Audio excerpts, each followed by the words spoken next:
Juru bicara Sayap Militer Hamas Brigadir Qassam Abu Ubaidah kembali memberikan pernyataan terkait perkembangan situasi perang genosida yang dilancarkan Israel di jalur Gaza pada Jumat 8 Maret 2024.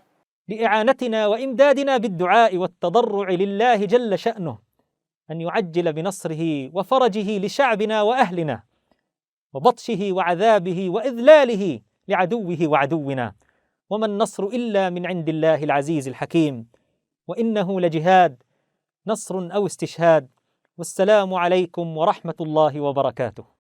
Dalam sebuah video yang telah direkam sebelumnya, Abu Ubaidah memberikan kejelasan pada beberapa isu utama termasuk perundingan yang sedang berlangsung antara perlawanan Palestina dan Israel.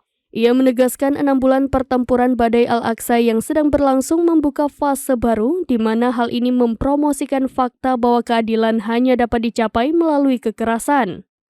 Abu Ubaidah mengatakan perang kejam telah melibatkan pembunuhan, kelaparan, penindasan, penghancuran yang tidak memiliki nilai-nilai kemanusiaan apapun.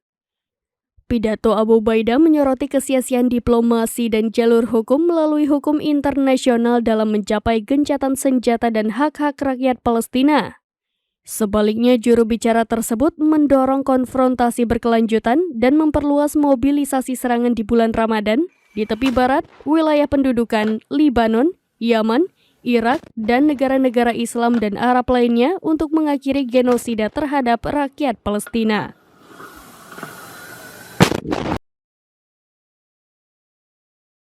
Demikian informasi terkini, Syederalun saksikan terus berita lainnya di kanal YouTube Serambi News, website dan Facebook serambinews.com.